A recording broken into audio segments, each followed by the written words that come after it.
Well, hello, boys and girls, and welcome to another edition of Movie Goodness, where we examine life through cinema here on the KB Radio Network. How is everybody doing out there? I am your host, Kevin Reed, and today is a tough one.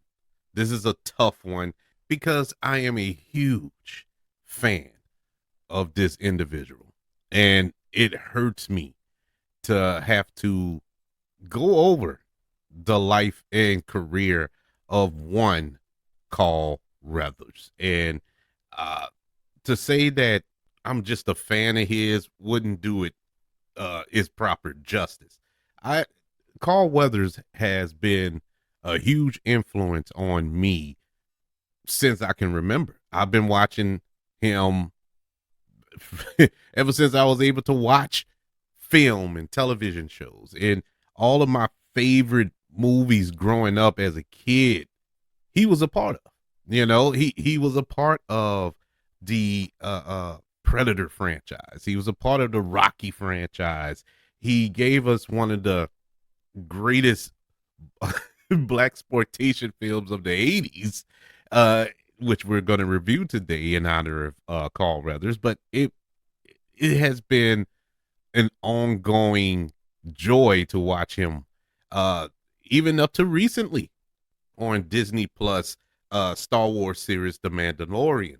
And so to say that I've been watching him since I was a little bitty till me being a grown, and him having a huge influence, and uh, it really hurt. It really hurt that to hear the news, I should say, of him passing away on February the 1st, and he will be sorely missed. I mean, to see the outgoing love and condolences that went out on social media from all of his co-stars and co-workers, it was beautiful, especially the one from Sylvester Stallone, who he co-starred with, of course, in Rocky. Oh man, Sly had me about to cry when he was talking about him talking about Carl Weathers and how he gave Carl Weathers his flowers. How he pretty much said if it wasn't for Carl Weathers, Rocky wouldn't be what it is today. And Sly holding back tears, fighting back tears as he spoke about Carl Weathers. Oh my God, it was heartbreaking, man. Uh, it was tough to watch that, and I felt it. I felt it. Arnold Schwarzenegger putting a post together honoring Carl Weathers, who they co-starred together in Predator. Pedro Pascal put a post up, who he co-starred with in The Mandalorian, and Dolph Lundgren, who co-starred with him in Rocky Four. Not a good one, because his character killed Apollo Creed, but hey, he did show him love. It was just so much love uh, given to this man who all accounts show that he was just that type of guy. He was just a dude who was peaceful, man. He was a peaceful dude, who promoted peace. If you followed him on social media, and he always promoted peace. He was just uh positive in the way he spoke or posted on Twitter. And coincidentally, he passed away peacefully in his sleep on February the 1st. And so we're going to go over the life and career of this man who not only made a huge impact to me, but many, many others throughout the last 50, 60 years. Because this dude has been doing it for a long, long time and has been in the pop culture zeitgeist for a very long time. And to add to my love for this guy, in case you don't know, to all the listeners out there, I'm from the New Orleans area. I grew up just 9 miles outside of New Orleans, born and raised. And so New Orleans is a part of me. And when I found out that he was born in New Orleans. He was, he's a 504 boy too. I was like, what? I found that out years ago, years ago. But it just added on to my love for him, And man, I'm gonna miss him. I'm really gonna miss him. And uh, the reason being, I have a weird connection with this actor and his roles because he was an actor who, when me and my dad would watch films, especially Predator and Rocky and Action Jackson, it was just a connection there. And I always saw my dad in Carl Weathers. He reminded me of my dad. It's a weird thing, but it's just that funny little connection. So when I heard about him passing away and all that, it was like it wasn't as bad when my dad passed away, but it kind of had that same like ooh, it had that same feeling of pain. I guess you could say. I don't know the words to describe it, but let's run down the life and career of Mr. Carl Weathers. And for our film today, man, look, I it, this is a case of be careful what you wish for, because for years since I started the KB Radio Network and Movie Goodness show, I've been looking for a reason to review this film, and because this is one of my favorite guilty pleasure films, if you can call it a guilty pleasure, because I love it. But this is one of my favorite films from the 1980s, and it starred Carl Weathers, of course. It's a no-brainer, people. Of course, it has to be Action Jackson, and this was one of the first films me and my dad went to go see in the theater, and we loved it. It was just we loved it, and I still love it to this day. I watched it 2 days ago in preparation for this show, and I still love it, even though it is cheesy as I don't know what. When I watched it, I was like, man, this is so corny, but I loved every second of it. And so that's going to be our review. But let's jump into the life of Carl Weathers, who was born on January the 14th, 1948, the same year as my mom, by the way. And he passed away sadly on February the 1st of this year. He was an actor, a director. He was a football linebacker. A lot of people didn't know that. He actually played in the NFL. As far as his acting is concerned, his roles included Apollo Creed in the first four Rocky films, Colonel Dillon in Predator, Combat Carl in the Toy Story franchise. Yes, he was in the Toy Story movies. And recently he had a recurring role on the Star Wars series, The Mandalorian, which he was nominated for a Primetime Emmy Award for Outstanding Guest Star in a Drama Series. Before he got into acting, he played college football at the University of, Colorado State. And he signed with the Oakland Raiders. And he played in the NFL after going undrafted in the 1970 NFL Draft.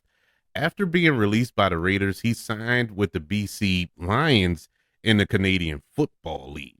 In his early life, Carl Weathers was born on January the 14th, 1948 in New Orleans, Louisiana, baby. His father was a day laborer. As an eighth grade student, he earned an academic scholarship to St. Aug, which is a private school down here in New Orleans, or dare I say prestigious high school down here in New Orleans. He was an all-round athlete. He pretty much dipped his toe into every single academic field, boxing, football, gymnastics, judo, soccer, and wrestling. While in college, he played football as a defensive end. He started his college career in 1966 at Long Beach City College, where he did not play in 1966 due to an ankle injury that he suffered when he tripped over a curve surrounding the running track while warming up for practice with another linebacker. He then transferred and played for San Diego State University, becoming a letterman for the San Diego State Aztecs in 1968 and in 1969, helping the Aztecs win the 1969 Pasadena Bowl, finishing with an 11 and 0 record and a number 18 ranking in the final poll of that year. At San Diego State, Carl Weathers, who considered acting his first love and had been performing in plays even back when he was in grade school, received a master's in theater arts.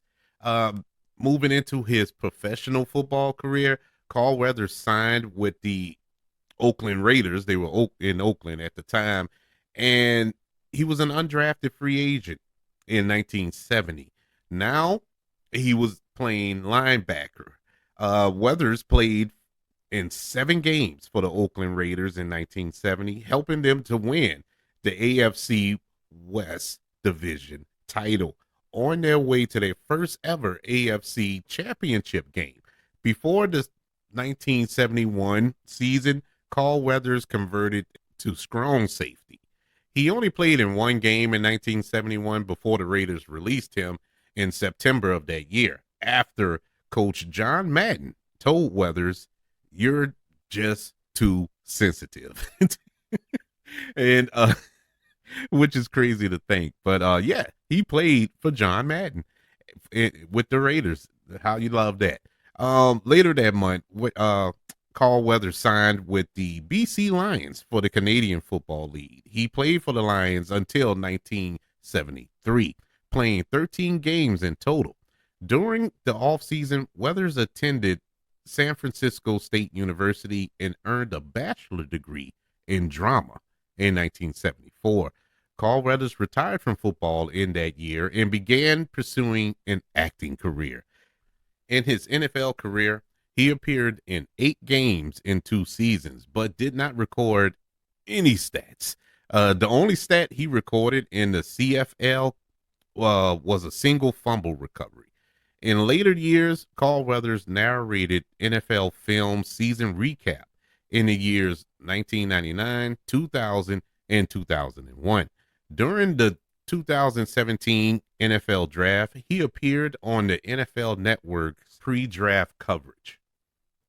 After Carl Weathers' football career was pretty much over, he converted into his first love. He pursued his acting career. He began working as an extra while still playing football, but he had his first significant role in 2 blaxploitation films directed by his longtime friend Arthur Marks. The first one was Bucktown in 1975 and Friday Foster, also in 1975. Carl Weathers also appeared in an early 1975 episode of the sitcom Good Times. The episode was entitled The Nude, portraying the angry husband who suspected his wife of cheating on him with JJ. I remember that episode. I actually remember that episode. That's crazy. He also guest starred in the 1975 episode of Kung Fu entitled The Brothers Kane, and in an episode of Cannon entitled The Hero. In 1976, he appeared as a loan shark in an episode of the crime drama Starsky and Hutch, and in the Barnaby Jones episode, The Bounty Hunter, as escaped convict Jack Hopper. While auditioning for the role of Apollo Creed alongside Sylvester Stallone in Rocky, Carl Weathers criticized Stallone's acting, which ironically led him to get the part. He reprised the role of Apollo Creed in the next 3 Rocky films, Rocky II in 1979, Rocky III in 1982, and Rocky IV in 1985. Carl Weathers briefly appeared as an Army MP in one of the 3 released versions of Close Encounters of a Third Kind, directed by the great Steven Spielberg. Carl Weathers in 1978 portrayed Vince Sullivan on the TV movie Not This Time. In the late 70s and 1980s, Carl Weathers starred in a number of action films for the small and big screen, which include Predator, Action Jackson, Hurricane Smith, just to name a few. Carl Weathers hosted an episode of Saturday Night Live in 1988 and appeared in a skit on the show in 2003. Carl Weathers appeared in the Michael Jackson video for Liberian Girl. He also co-starred in the 1996 Adam Sandler film Happy Gilmore as Chubbs, a golf legend teaching Happy how to play golf, even though he only had one hand because of a alligator ate it, bit it off. Um, he reprised the role nearly 4 years later in another Adam Sandler comedy, Little Nicky. Filming a fall stunt in Happy Gilmore, Carl Weathers fractured two vertebrae, and I always thought that was crazy because you never heard when he was doing all those action films and all those stunts and good stuff. You never heard about him getting hurt, but he filmed a comedy and got hurt. Almost was paralyzed, really.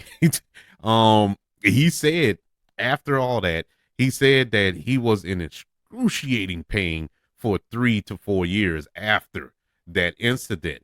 Um, Another notable television role was Sergeant Adam Berthrow on the cop show Street Justice. Afterwards, during the final 2 seasons of In the Heat of the Night, his character Hampton Forbes replaced Bill Gillespie as the chief of police. He also played Colonel Brewster in the CBS series Tour of Duty. In 2004, Carl Weathers received a career revival as a comedic actor, beginning with the appearances in 3 episodes of the comedy series Arrested Development as a cheapskate acting coach for Tobias on that show.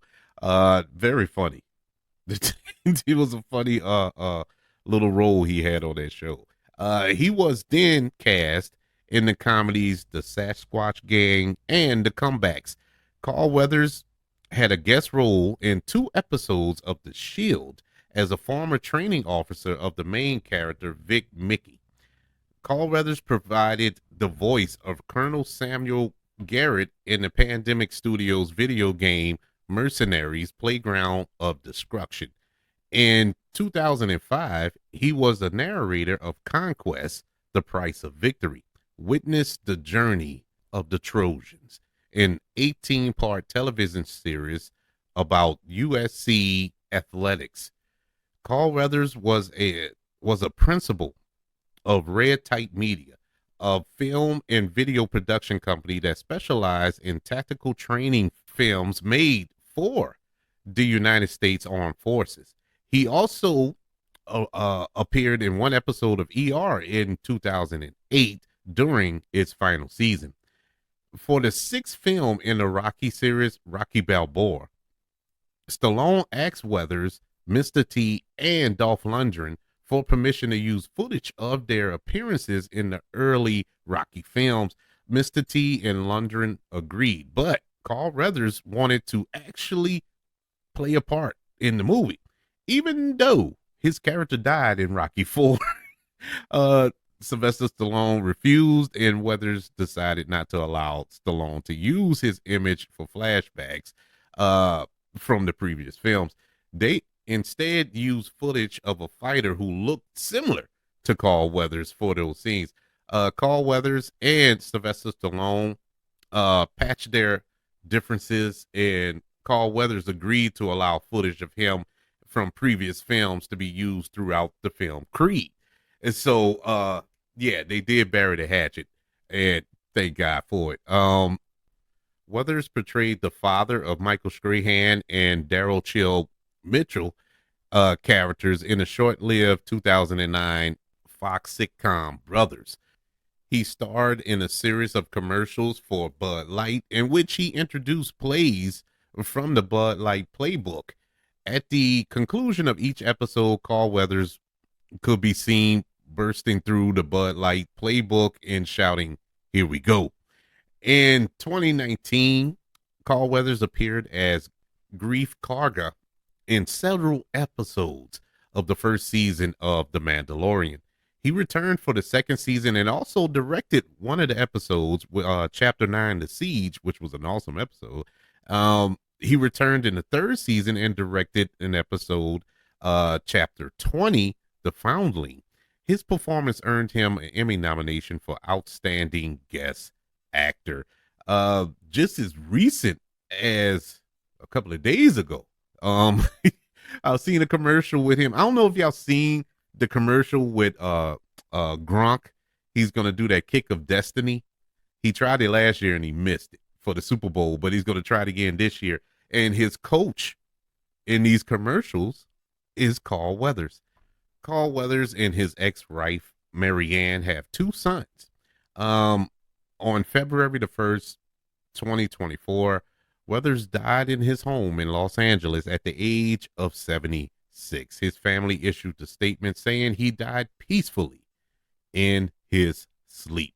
To go through his filmography once again, which he has, I mean, is a laundry list of of appearances in TV and on the small screen as well.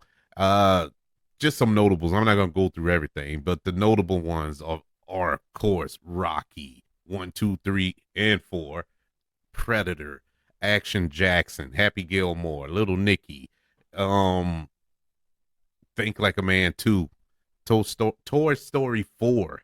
You know, just to name a few of his film accolades on television.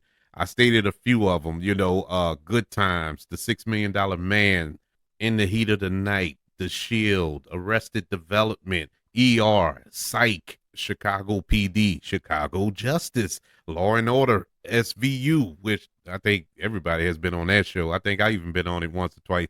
Magnum PI, and of course, The Mandalorian. This man had a career. He lived a full life career wise. I don't know how he was outside of his career, but all indications show that, I mean, he lived a full life. You know, one thing that impressed me so much with Carl Weathers is that he kept working. He never stopped working up till last year. You know, look, 76 ain't old. You know, that's not it's not decrepit old. You know, and he was still doing action stuff. You know, in the Mandalorian, the couple of episodes he directed, he was putting in work, man. I was really impressed. I mean, it's Action Jackson. Come on.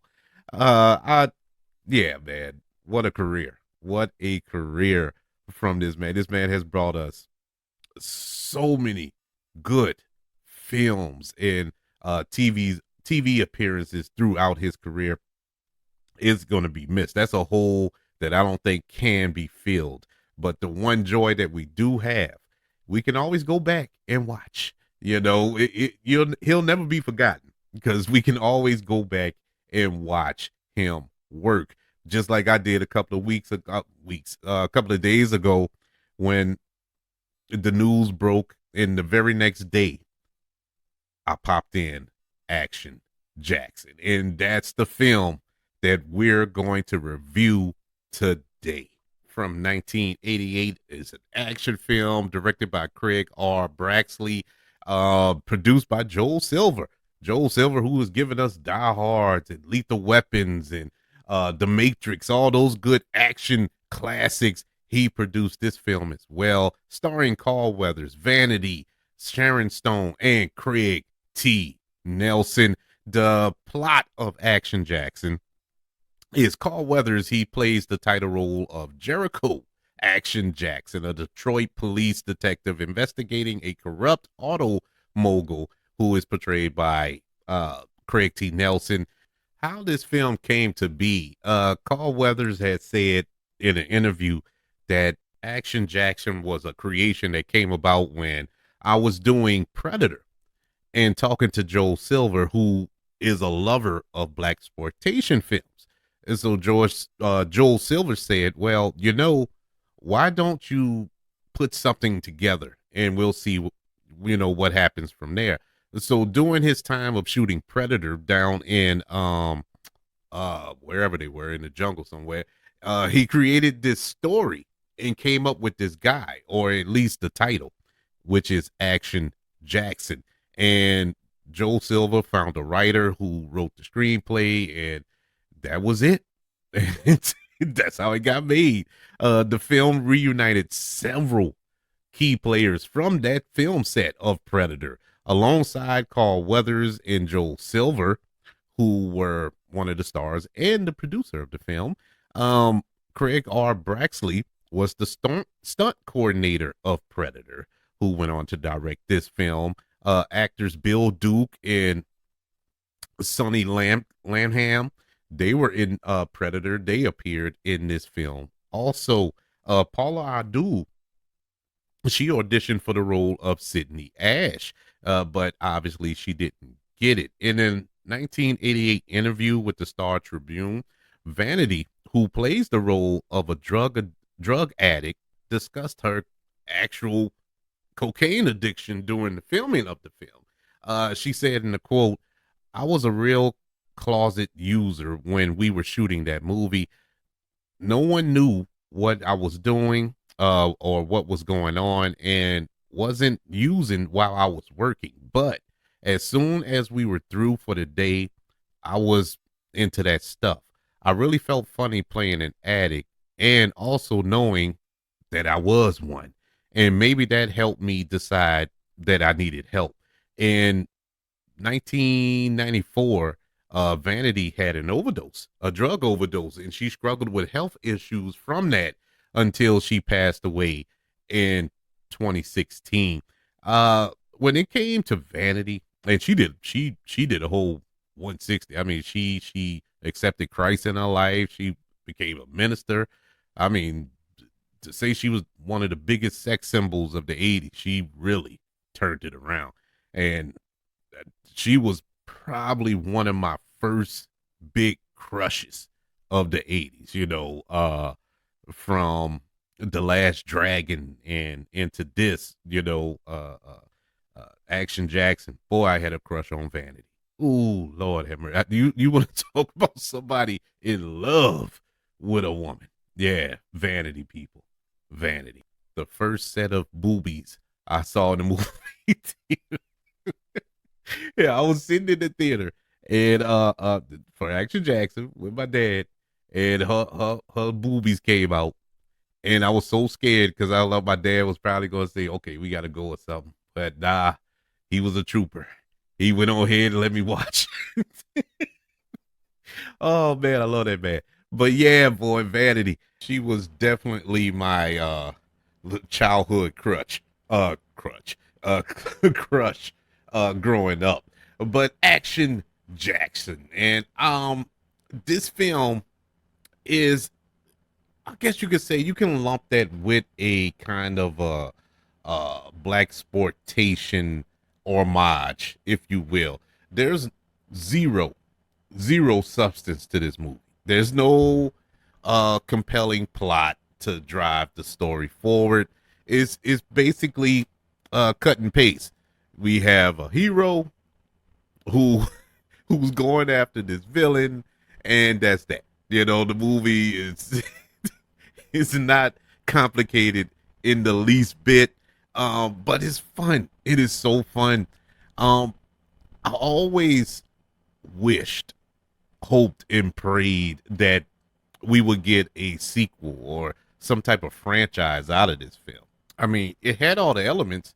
You had a star, coming from the Rocky films and Predator and so on and so forth. So you had that in place. Joel Silver, the producer, who owned the 90s with action films. You have a backstory for this character. It was a lot to explore that was touched in on in this film.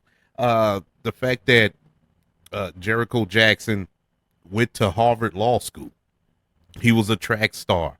He was married. His wife left him, and that was just that. It didn't touch. We didn't touch in on none of that. It was mentioned, but none of that was explored in this film. And I thought that was a way, at least watching it now. When I was younger, I didn't care, but watching it now, you would think that you can build off of that in sequels, see him go on these investigations and use his Harvard law degree, you know what I'm saying, in investigating these cases, and the fact that he was a track star and he ran down a cab on foot was pretty awesome as well.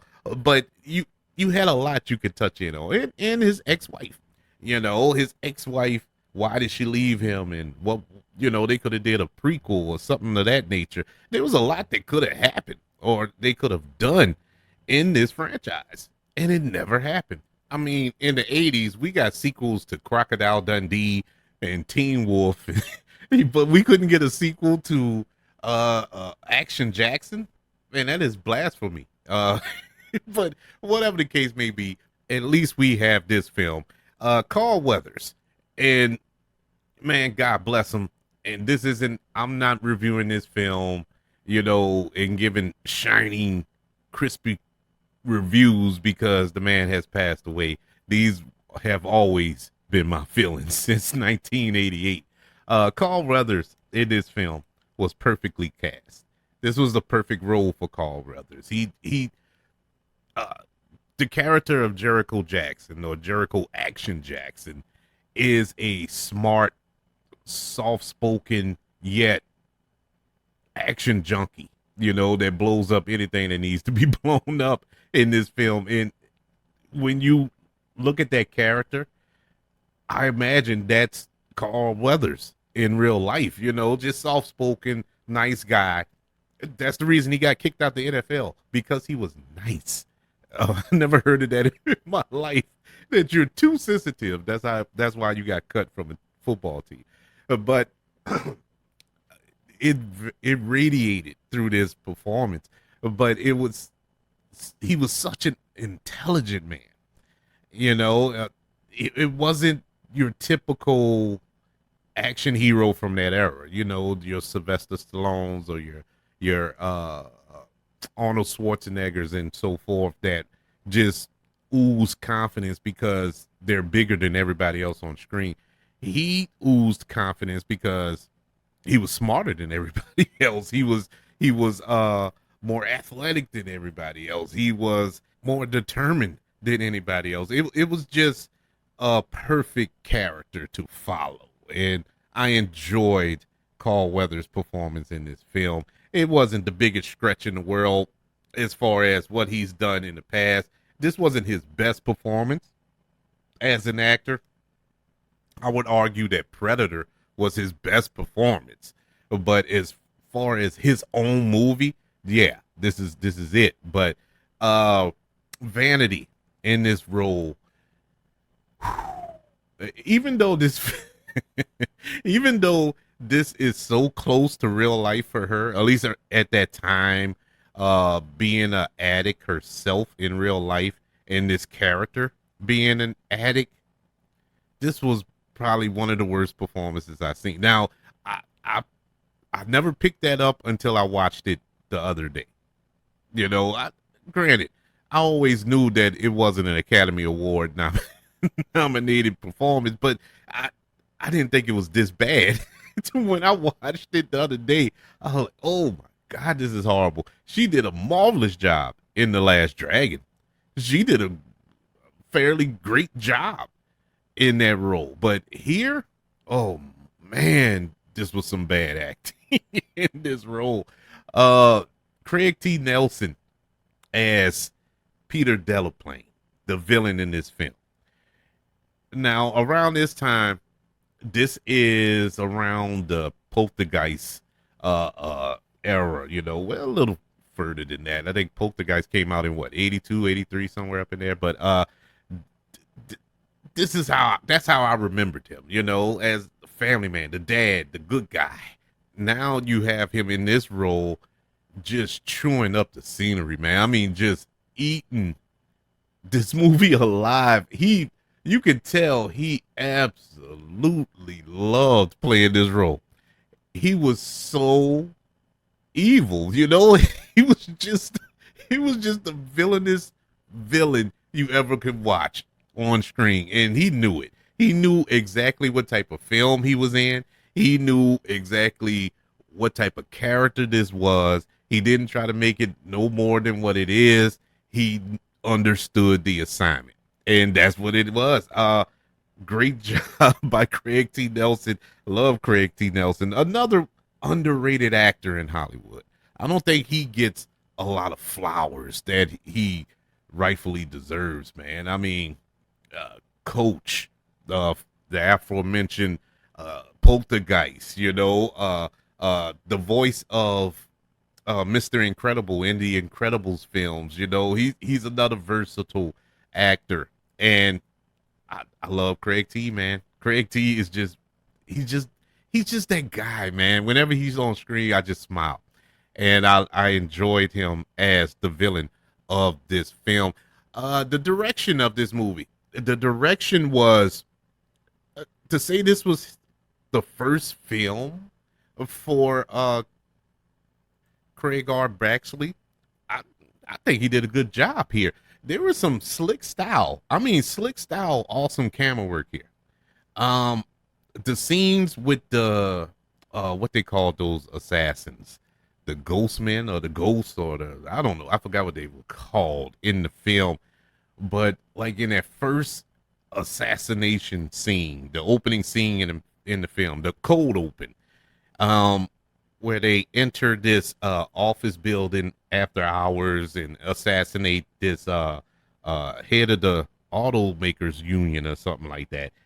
And the way the camera was used to see those guys, they were like ninjas hiding in shadows, but you see behind the actor who had, who was hiding from these men or trying to defend himself against these men, and you see a little silhouette in the background. It's not quite in focus, and he sees at the corner of his eye, and he turns and shoots, and it was nothing there, and a shot behind him, and it was just little unique things throughout this film that didn't deserve to be in this film. It was just smartly done.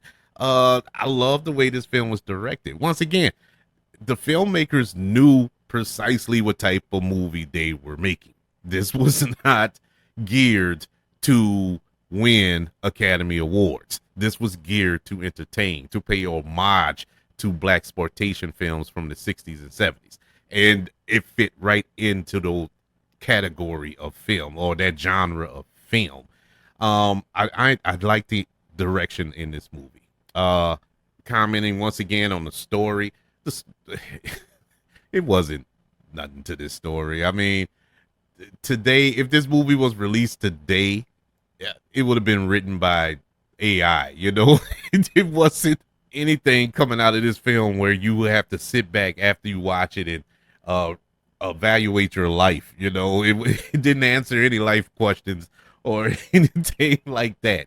It was surely there for entertainment, and it entertained. It did. The score was cool. I like the score here. The score was done by Michael Kamen. Around that time, he was the go-to man for action films. He provided the score for Die Hard, for Lethal Weapon, and many, many more action films from the 80s and 90s. And Herbie Hancock also helped provide the score for this film. It fit the tone of this movie perfectly. The negatives in this film is pretty much the negatives that you would expect. I mentioned the plot. The screenplay was just written by 8-year-old. The one-liners, the corny one-liners, the villain monologuing when he could have just shot. He could have just shot Action Jackson and been done with it, but wanted to toy with him and all that. The typical stuff that we saw back then. And Vanity's performance, really, Vanity's performance alone takes a letter grade off of this movie. It's just that bad. It is that bad, but she's so fine. It don't matter. It puts the letter back on there. But now that I think about it, because I'm still crushing over her, and she's dead and gone. God rest her soul. But anyways, Yes, Action Jackson from 1988, which stars the late, great Carl Weathers, gets a letter grade of a C. I love that movie. It is truly one of my favorite 80s action films. I'm not even exaggerating. I absolutely love this movie. I put it up there with Rambos and Commandos and, you know, all movies like that. I love it. I absolutely love it. And honestly, and one of the main reasons I was meaning to say this before I started the review, but I'm going to say it now. This was the only action movie of that era that's the starred a black man. Now you can probably count Lethal Weapon, which came out the same year. You can probably count Lethal Weapon, but Danny Glover wasn't the quote unquote lead of that movie. He was more the co-lead with Mel Gibson. But to have a black actor in his own movie in charge of his own potential franchise, because don't be fooled, they were leaning towards making this a franchise, but it was like a black superhero, in my eyes, and a lot of black people eyes around that era, and that's what made this movie so culturally important around that time. I mean, think about it. The last film, uh, or action film, or a black action hero we had around what Shaft, and that was about 10, 15 years prior to that. And so it wasn't coming fast and furious like it was for other cultures. That's why a lot of other ethnic groups kind of don't pay it much attention like we would, because I wouldn't either if you was getting it all the time. You know what I'm saying? You get it constantly from the white audience. You have Stallone, you have Schwarzenegger, you had Seagal, you had all of these other heroes, or action stars and stuff like that. We didn't. And after Carl Weathers, we still had to wait a little while until we got Wesley Snipes. And it was sparingly there until now, and even now is sparingly. And so this was a very important film, and I will go as far as to say, if it wasn't for Action Jackson, we probably wouldn't get your Passenger 57s and your Blades and dare I say Black Panthers that come out in screens in this day and age. So kudos to Carl Weathers for opening the door for that. So yes, everybody, Carl Weathers passes away at the age of 76. R.I.P. to a king. He will be sorely missed throughout the entertainment industry, throughout the black community, white community, every community. He has made an impact and left a legacy behind that will live on forever. I tip my hat to Carl Weathers, and my prayers go out to the Weathers family on the loss of truly awesome man. He was truly an awesome man, and I'm glad that it wasn't anything tragic. As sad as it is that he passed away, it wasn't anything tragic or a known illness that we didn't know of or something to that effect. He passed away in his sleep, and that's pretty awesome. It's pretty awesome. Not too many people are that lucky. And so God bless him. I would like to know, were you a fan of Carl Weathers, and what was your favorite Carl Weathers performance? Was it Apollo Creed from Rocky? Was it Action Jackson? Was it Dylan in Predator? Or was it his turn into comedy in the Adam Sandler films? Or is it the recent Star Wars appearance in The Mandalorian? I would love to know your favorite Carl Weathers performance. You can email the show, kbradiopodcast@gmail.com. You can also look me up on all social media platforms. Just search for the KB Radio Network, as well as the KB Radio Network channel on YouTube. Subscribe and like this video if you don't mind. Also, don't forget about the 5 stars, the reviews, and sharing this show. If you're listening on Apple Podcasts, Spotify, iHeartRadio, wherever you are currently listening to movie goodness here on the KB Radio Network. Everybody, thank you for joining me for this celebration of life for one Mr. Carl Weathers. Rest in peace. Want you all to know that I love you. Continue to love everyone. And until we speak again, you all be blessed.